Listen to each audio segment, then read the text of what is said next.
Thanks, Gabriel. Thank you, Karen. Do all the good you can, by all the means you can, at all the times you can, to all the people you can, as long as you ever can. John Wesley. Good morning. Welcome to all of you in the sanctuary and those of you at home on Zoom to Summit Unitarian Universalist Fellowship Sunday service. We welcome and celebrate those of all loving faiths and beliefs. We favor correct action over corrupt belief. We aspire to the shared principles intentionally drawn from nature, science, philosophy, humanist teachings, and world religions. The mission of Summit is to commit ourselves to building a more compassionate, just, sustainable, and loving world. Today, our pastor, Casey Marie Pandell, will speak on the blessing of service. Welcome. I would also like to remind you that immediately after the closing circle song, we will be holding our special congregational meeting to elect our new board president. Please remain for that short meeting, as we do need a quorum. We are recording today's service and will turn it off for our congregational meeting. You are invited to remain after for our circle discussion, where you have a chance to give feedback on the service or share a joy or concern. We acknowledge that our fellowship resides on unceded Kumeyaay land. The Kumeyaay have lived here for 10,000 years, and it is their home. We recognize the abusive history of colonization in California and are mindful of our duty to responsibly act from our position of privilege. I have an announcement, and then Al and Pam will have an announcement. Al will have an announcement. On Saturday, November 25th at 7 p.m. here, we have the music committee has arranged for us a very merry, Mean Mary show. This is a duo, Mary and her brother Frank, all the way from Nashville, and they've been actually here at Summit several times before. I have not had a chance to hear them, but I'm going to sure try to make it this time. It's a lively evening with lots of banjo and fiddle and upbeat rhythms. Be prepared to be merry. That's Saturday, November 25th, at 7 p.m. Al, did you have an announcement?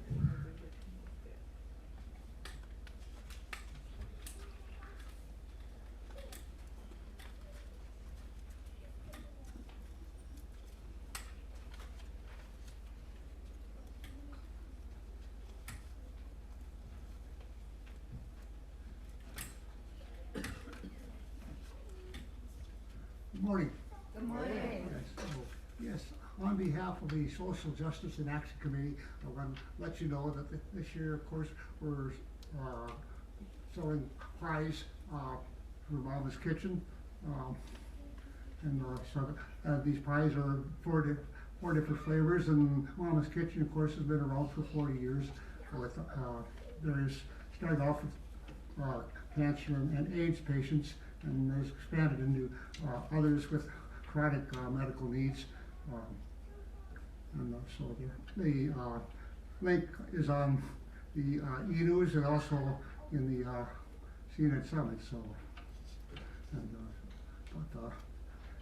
delivered, we'll take care of that. I think we can pick them up if need be, and so it could arrange that. So, okay. The other thing is we're helping the food bank of Santee this year. We have a bin in the reading area that's collecting non-perishable foods, and so any kind of canned goods or others, and so we will donate them to the food bank. So, thank you.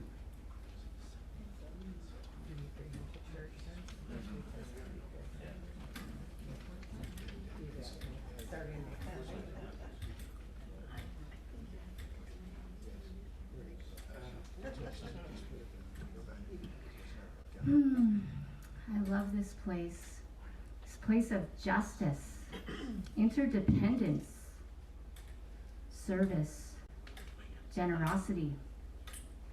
We are preparing for a Summitopolis, our annual auction fundraiser. If you haven't been to one of our auctions, it's a time of fellowship, food, spirits, and fundraising so that we can serve our community near and far, such as the food bank and the interfaith shelter that we host for 2 weeks. I'm asking for your service to help us continue gathering business donations. We're halfway to our goal. Your favorite business can be our favorite business. In the foyer, there's a poster with little sticky notes of ideas of locations that have donated in the past or are highly likely to donate. But again, reach out to your favorite business. We're halfway to our goal. Next week, we will be debuting the personal donations flyer. We're also looking for members to serve the Summitopolis coming up. So we still have a few jobs that we'd like to fill. Thank you. Thank you, Wonder Woman, Shannon, and Steve, and everyone who's involved with that, and all the folks who volunteer. This morning we had a emergency, and several folks stepped up right out of the blue. So I appreciate you, Aaron, and Gabriel, Karen, for being here.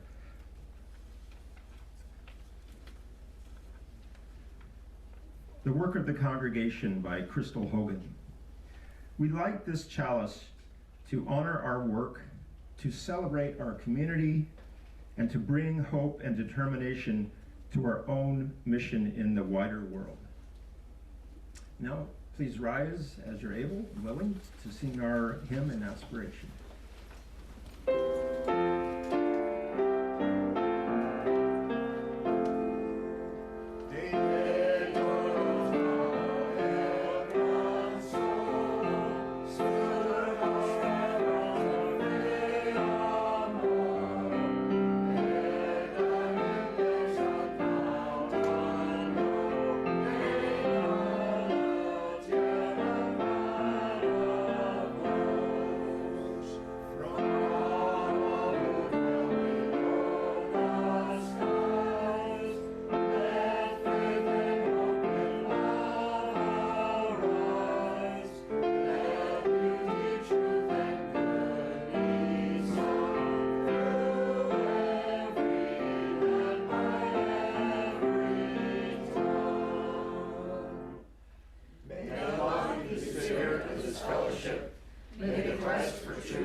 Good morning, everyone.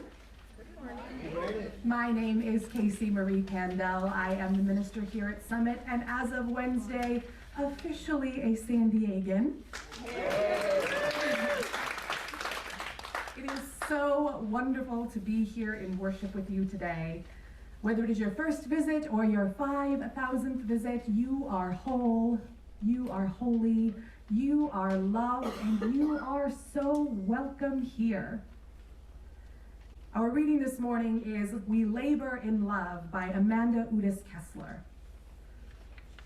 This day we honor our work, physical and mental, paid and unpaid, joyous and heartbreaking.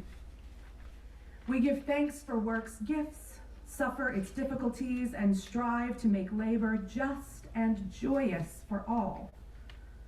Our work can build our society, provide for our material needs, and give our life meaning. We labor in gratitude. Our work can damage our society and the planet, fail to sustain our material needs, and be meaningless. We join together to create work that supports the well-being of all. Our work can heal the world, help us understand who we are, and keep us safe. We labor in joy. Our work can harm the world, demean us, and expose us to danger. We join together to create work that is safe and humane. Our work can fill our days with accomplishments and our lives with stories. We labor in love. Our work can dissatisfy and alienate us. We may not be able to find enough work or any. We join together to create work that blesses us all people and the planet, this day and all days to come. May our work and all work serve humanity and all living beings. I would like to invite our young and our young at heart to the front as our one and only Barbara reads our Time for All Ages.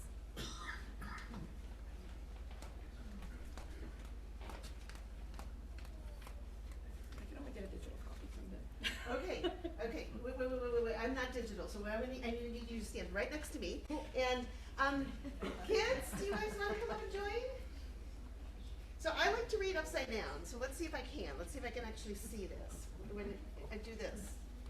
This way, okay.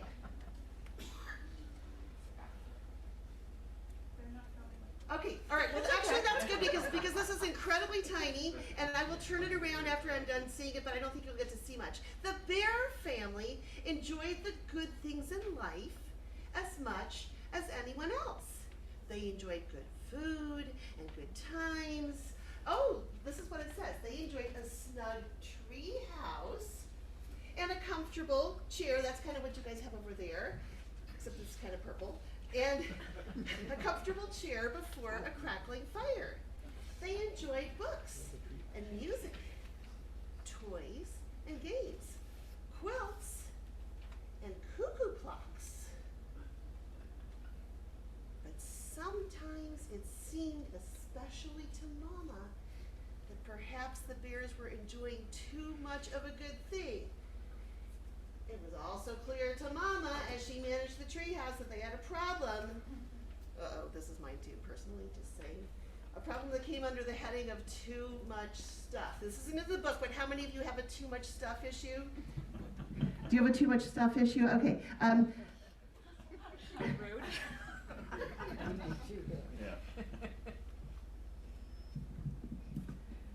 Too much stuff in the closets, and I'm just going to tell you what's in the picture. There's like stuff falling out as she opens the closet door. Too much stuff in the basement. Too much stuff in the drawers. Too much stuff in the attic. There was too much stuff everywhere. It made Mama a little uneasy. It was beginning to be a worry. Papa thought there was too much stuff too, but he was more annoyed than worried. Annoyed about a Fast Wheels car that Brother had left on the stairs, and about a squeaky duck that Sister had left in the bathtub. But there was more on Mama's mind than Fast Wheels cars and squeaky ducks. What was beginning to worry her was that they had so much, while others had so little. Okay, this one I have to show. We have chaos. You guys see everything falling here? Okay. And it's like there's things crying out from just the objects in the house saying too much stuff. And sometimes it happens with a worry when you go to bed. It can turn into a nightmare. That's what happened to Mama. One night she dreamed that all their stuff came to life and poured out of every drawer and closet and nook and cranny in the house, chanting, too much stuff, too much stuff. Did you know I had an issue with this when you selected this book? What's the matter? Asked Papa when Mama woke up screaming. It was just a dream, my dear, Mama said. But though it was just a dream, she knew what she had to do.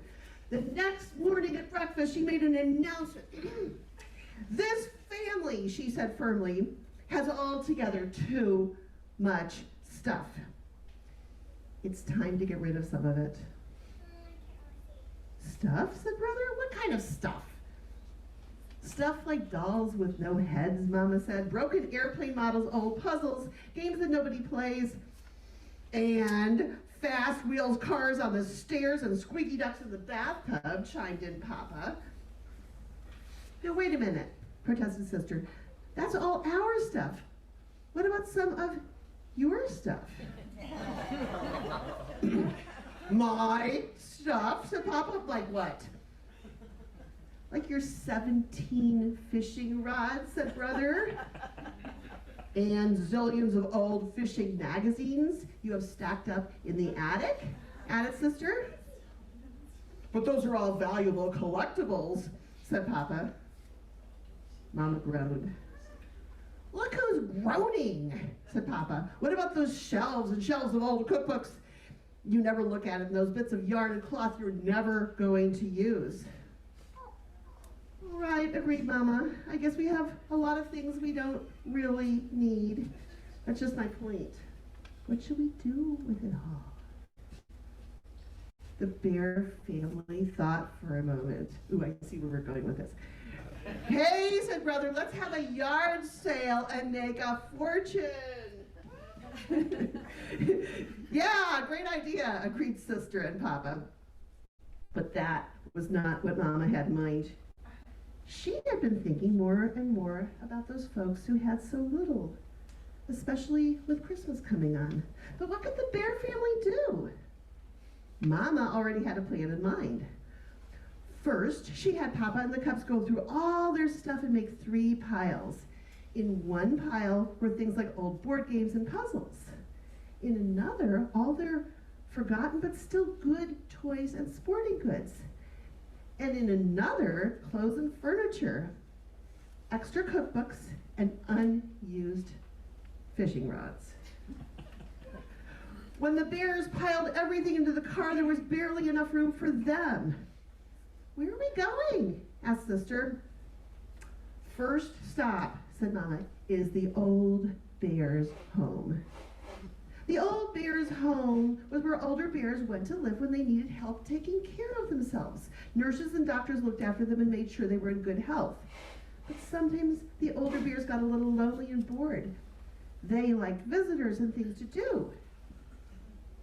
That was part of Mama's plan. When the family arrived at the old Bears' home, they handed out their games and puzzles to the older bears, and then sat down to play games and do puzzles with them. At first, Brother and Sister were a little shy and embarrassed. The older bears were just so old. But after a while, they got over it. The bears in the home weren't any older than their neighbors, Ms. McGrez, and she was okay. Soon they were having a fine time. They were all, and so were the older bears. They were all sorry when it was time to leave. The next stop was the Beartown Young Cubs Hospital. Brother and Sister knew about the hospital. Brother had gone there to get his x-ray, his ankle x-ray, the time they thought it was broken. And Sister had come along to watch. The bears dropped off their load of used toys. They were welcome. The hospital worker said the toys would be given out at the hospital Christmas party.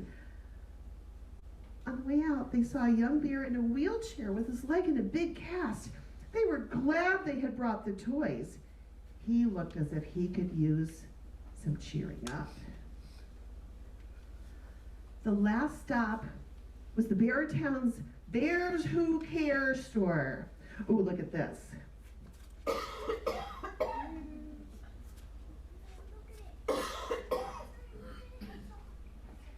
This was the store that sold things to raise money for needy bears. Bears who needed warm clothes and good food. The store was run by bears who wore uniforms and often played in a band in front of the store. The bears lugged all their old clothes and furniture and stuff into the store. Oops. On the way, they stopped to sing a few Christmas carols with the band. There was an iron pat out in front of the sidewalk for collecting money for the needy. Papa gave Sister $1 to put in it. They headed home with warm feelings about what they had done. As they drove along, they passed the lighted windows of the Beartown department store. They were beautifully decorated for Christmas. There was window after window of new toys and games, things for the house, and the very latest thing in fishing poles. But members of the Bear family were so filled with special thoughts about helping others, they hardly noticed the wonderful things in the window. Except, maybe, out of the corners of their eyes.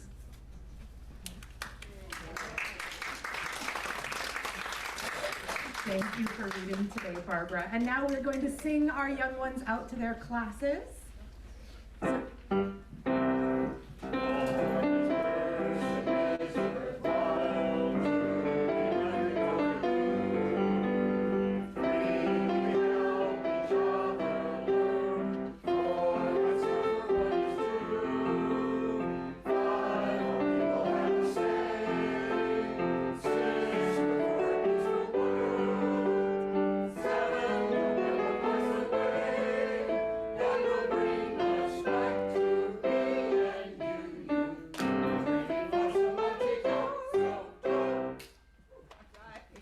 Thank you, Barbara. Great story. And now let's rise and sing number 1008, When Our Heart Was in a Holy Place. Should be the teal hymnal. The teal hymnal.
Please join me in a time of silent prayer, meditation, or reflection as I read words from Stephen M. Schick entitled To Flame. All that we need is here, now. From the ages of the earth, we have gathered energies in wood, coal, oil, and other remnants of life. And the air, it is here too, and it need not be pure. All is ready, here in the dark. Will you strike yourself against life's hard surfaces and let the flame out? Or let it be born from your giving? Let it be eternally released to spread the light.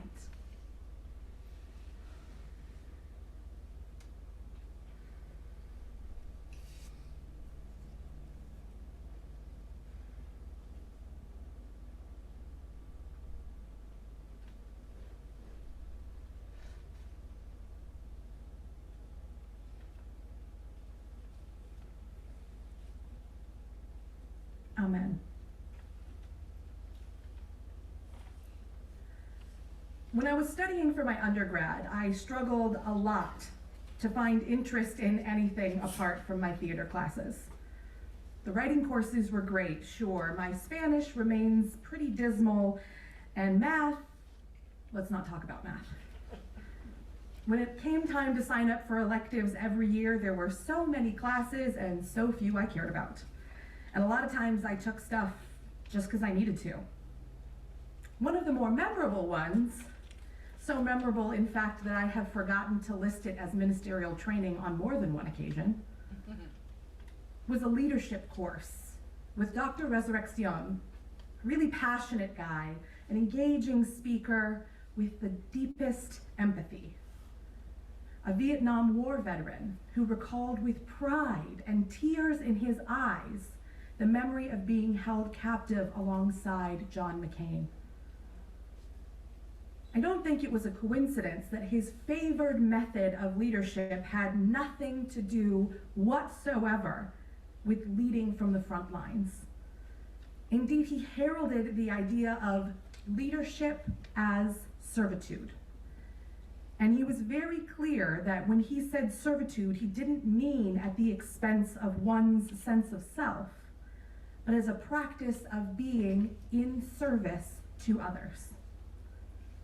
In his eyes, a good leader knew when to ask the question, what can I do for you? And an even better leader could anticipate the needs of those they felt called to serve. A true leader never said, I know the way, so follow me.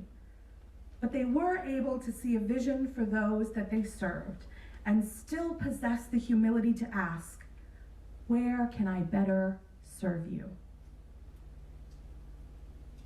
In some ways, I think that's why we say that clergy serve their folks.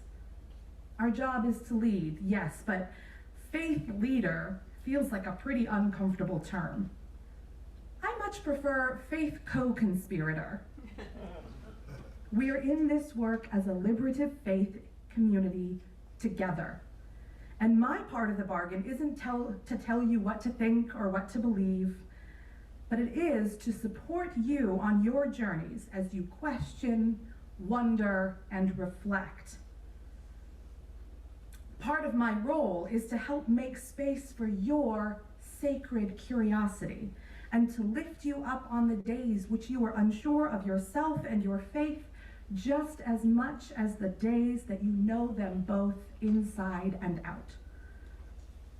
Now, the majority of folks will see that happen on a Sunday in this room together. You come worship together in this space, and you see me here in front of you. But there's a question I learned during a course that I took with some Episcopalians last year. How do we do church? And I know church is an unpopular term in these parts, but go with me. The question really asks, what are we doing outside of Sunday mornings? How are we living our faith the other 6 days a week? And that question's been kicking around in my skull for almost a year, and a lot as I've started my time here with you. Then I found a copy of a book, no doubt donated to me by a ministerial colleague, called Serving with Grace, authored by minister and chaplain Eric Walker Wickstrom, one of our own UUs. And I know that this book was something that shimmered for me because I read it in one sitting. It's only 100 pages, but still. And immediately, that day, my next meeting and my next email exchanges, I could already see Wickstrom's words put forth organically in what I was doing.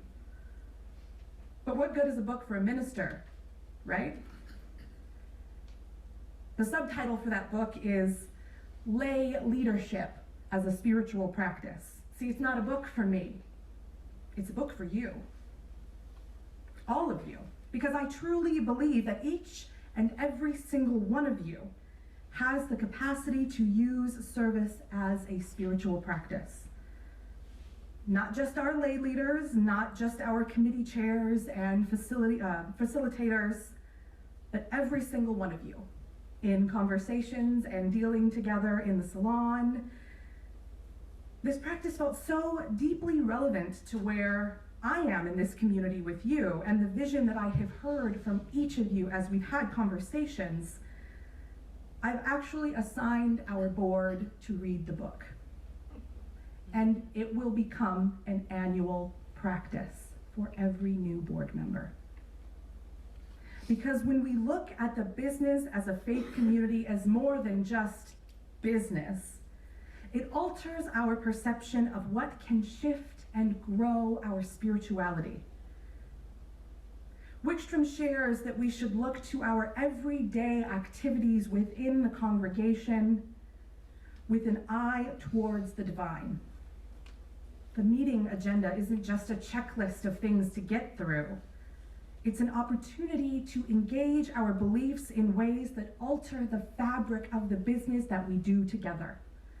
To see the holy in the work is what really makes it a community that hums.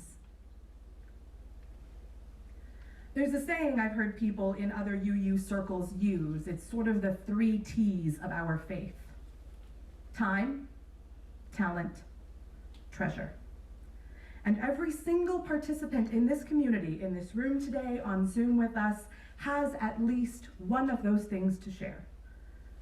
They are the foundations of what makes our community function.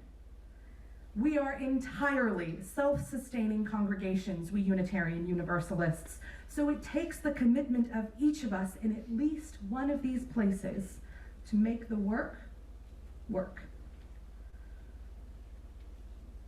Time is the one resource we know is truly in finite supply.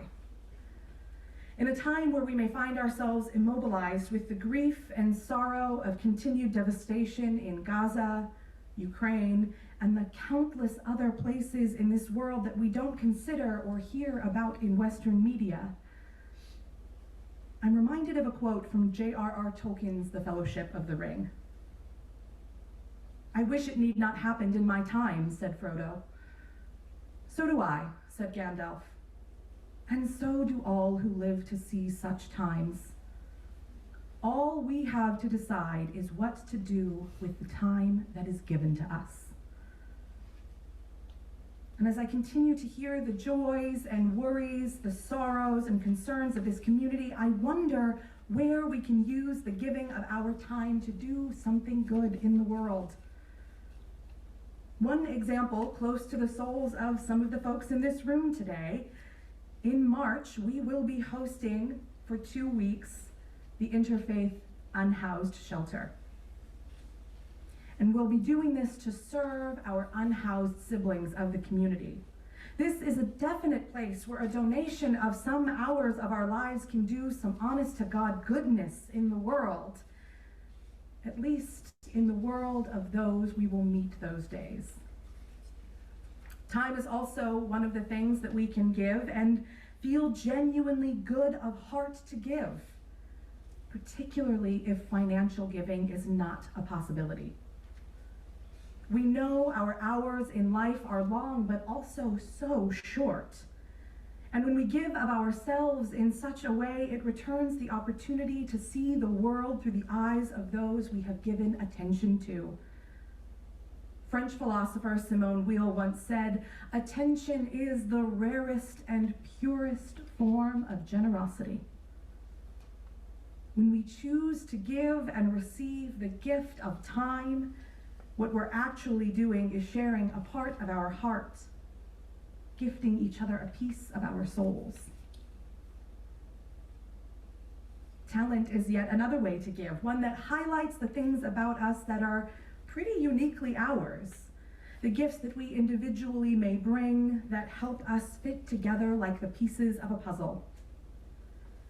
Pierre gave us the gift of strong leadership, knowledge, and also an enigmatic singing voice as our cantor.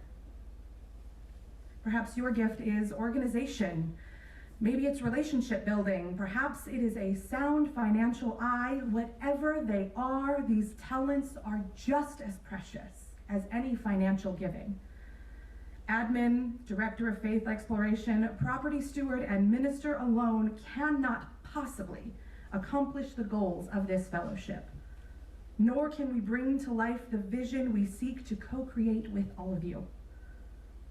Your distinctive selves in all you bring are really the foundation of this community and the work that we do together. When you consciously bring these gifts as a piece of your living, of your daily faith, you are bringing into reality the dreams that we share together. Of course, this brings us to treasure, which is no small feat. Every penny of financial generosity is crucial for making this thing called church happen. It's how we fund our children's programming, our worship and small group materials. It's how we make sure we can bring quality guest speakers because we can afford to pay people what they are worth.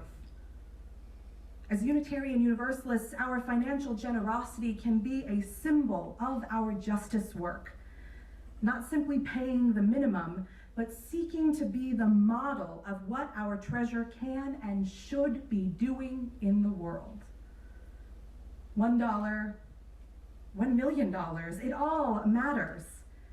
It is an investment in this community that we believe so deeply in.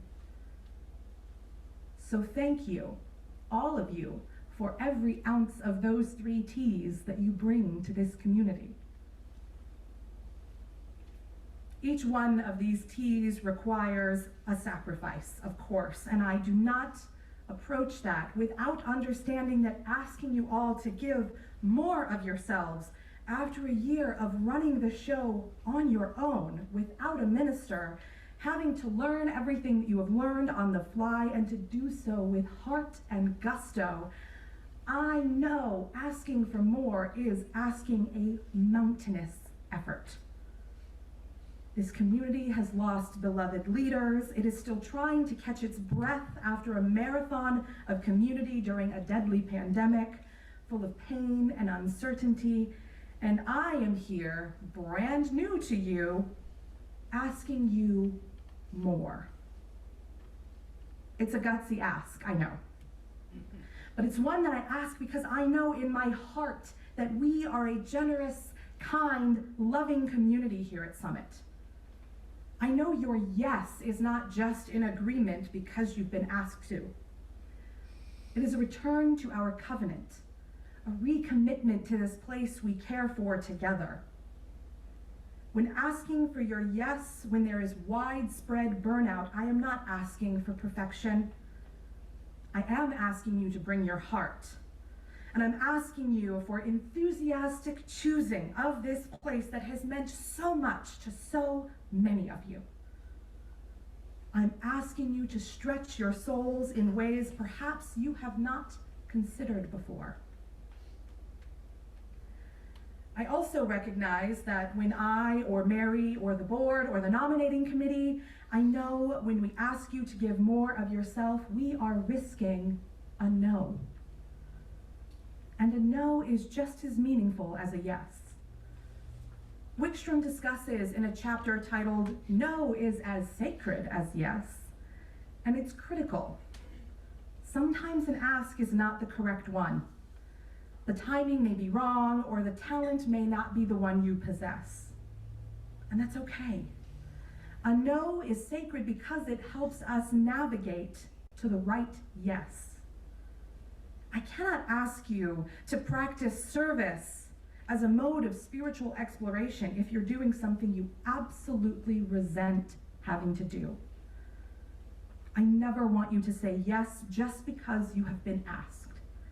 I want you to say yes because it ignites something in you. I would be a really poor minister if this work did not light my soul on fire. And the way you serve this community and the world outside these walls should do the same for you. Life is too darn short for anything less.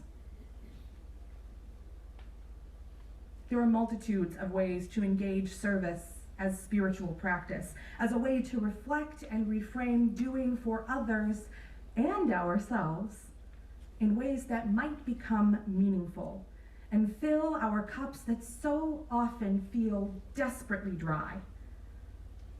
There's no right or wrong, but just what works for you. What sparks your imagination and activation. I'll leave you with a quote from Howard Thurman, theologian, civil rights activist, and philosopher. Don't ask what the world needs. Ask what makes you come alive, and then do that thing. Because what the world needs is people who are alive. How can I support you in finding what makes you feel alive? So may it be, and amen.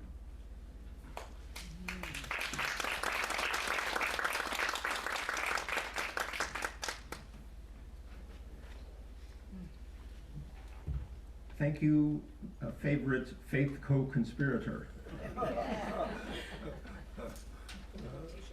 We are a fellowship supported entirely by the generosity of our members and friends. We appreciate our faithful pledgers who keep up their monthly contributions.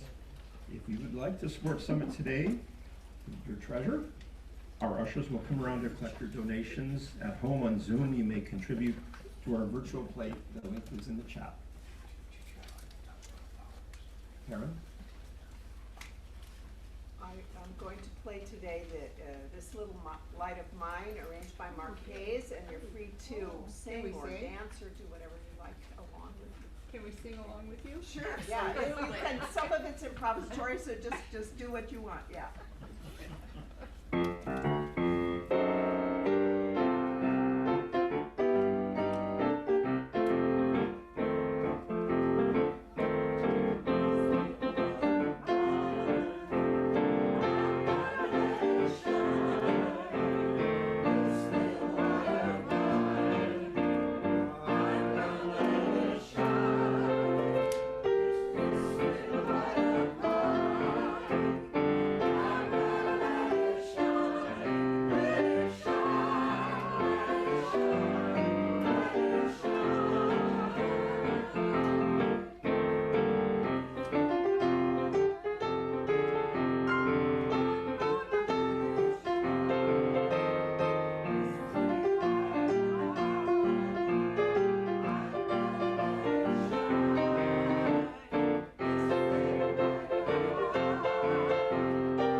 Number 104, let's rise and sing, please, as we're willing and able. What gift can we bring? What, I'm sorry, 404. 404, gray hymnal, the hardcover one. The gray one, the hardcover. If it's got 4 digits, it's the teal hymnal. it's up 3 there, digits, right? it's the other one. Yes. Okay. This hymn is a new one, so I'm going to play it through once and Okay. just follow the tune. Okay.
extinguish this flame, but not the light of truth, the warmth of community, or the fire of commitment. These we carry in our hearts until we are together again. Goes in circles, huh? Oh, sorry. I keep throwing things at you guys, and then I don't change the script that you have. I know, asking you for one more thing sounds horrible. I know. Every time I see you, I ask you to bring just a little bit more of yourselves. I know we have it in us to give. It's okay to say no, it's okay to say not now, it's okay to say yes and then change your mind. But I'm asking you today to recommit to the future of this congregation. I know it's a hard ask, but I'm here with you every step of the way.